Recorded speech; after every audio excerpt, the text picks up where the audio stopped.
بسم الله الرحمن الرحيم runtii xooga waxaan saarnay arrimaha ugu muhiimsan waa koow arrimaha amniga arrimaha cadaaladda guud ahaan kalsoonida shacabka Soomaaliyeed maxay tahay ku qabaan dawladda Soomaaliya ayaan xoog saarnay markaad fiiriso dabcan baaritaankan waxa laga arooriyay ilaa 1500 qofood oo dad Soomaaliyeed ujeedadan kala hayna waxa weeye inaan dhiirigelino in dawladda iyo mucaaradku mar walba ay ka sheekeeyaan shacabka Soomaaliyeed muxuu qabaa dad gabadha Soomaaliyeed ama wiilka Soomaaliyeed oo degan Kismaayo ama Garawe ama macnaha cadaada iyo gaalkacyo aragtidooda maxay tahay dawladda ka qabaan saas darteed ayaan waxaan isku daynay aragtidaas inaan abuurino waxaad xusteen hay'adaha qaar aan ku horeeyay madaxda dawladda kale 2017 isbedel muuqday maxaa ku salaysan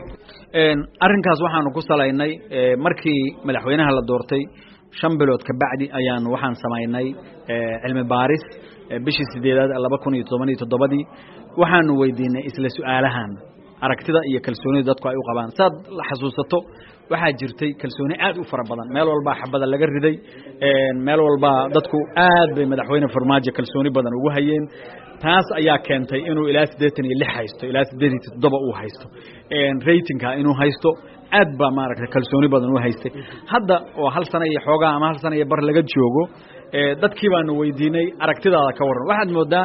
ilaa 19 ilaa 20 inay hoos u dhacday dabcan arrimahaas waxyaalo badan baa keeni kara waxa kale oo xusid mudan ma la socotay su'aasha sababta keentay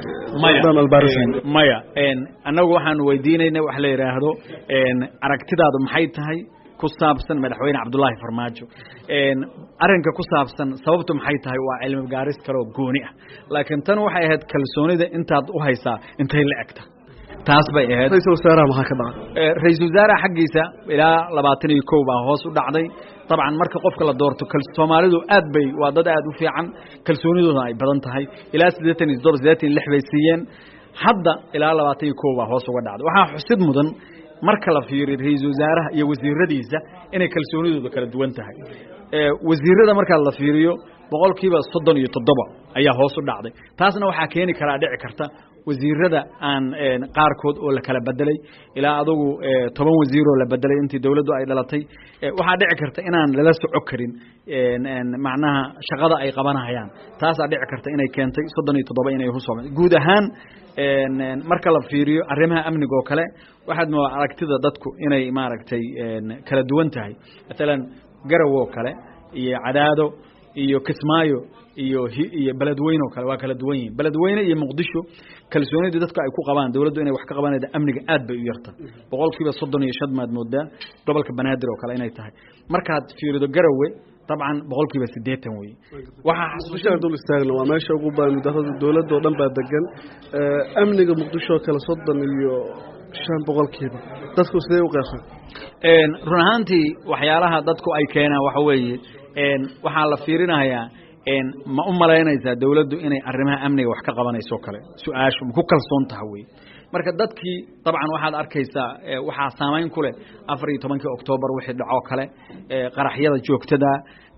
waxyaalo fara badan oo meelaha dawladdu la weerarayo mar walba amni darradii dadkii oo aad iyo aad macnaha pressure arrimahaas uu ka haysto taas waxay keenaysaa marka kalsoonida dadku inay hoos u dhacday waxa xusud mudan marka loo fiiriyo midalan arrimaha dhaqaalaha kale dawladdu dadku waxay ku kalsoon yihiin inay wax ka qabanaydo arrimaha dhaqaalaha kale ilaa 69 waxaan dhihi tagay ilaa 62 ayaa aaminsan inuu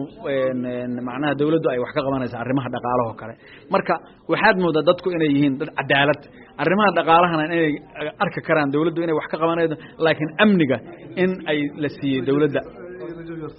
rajadu su'aasha weyn oo inaa soo jeeto cadaalad oo kale waxa tidhi 79 Soomaaliya waxa la yiraahdaa 10 sano ugu dambeysay cadaaladda kalsooni uma qabin lambar intaas la xagee buu ka jiray run ahaantii waxa muhiim ah inaad xasuusato nambaradaas waxa laga keenay meelo kala duwan waxa dhici karta cadaaladda Muqdisho kale iyo garsoorka marka laga hadlayo nambarku inuu aad u hooseeyo magaalo ahaan markaan ku tusiyo laakiin hadii Garawe laga hadlayo iyo midalan magaalooyin kale waxa dhici karta kalsoonida inay kor macnaha ay tahay saas darteed numberkaas aan maqlaysa waa number isku soo duubnay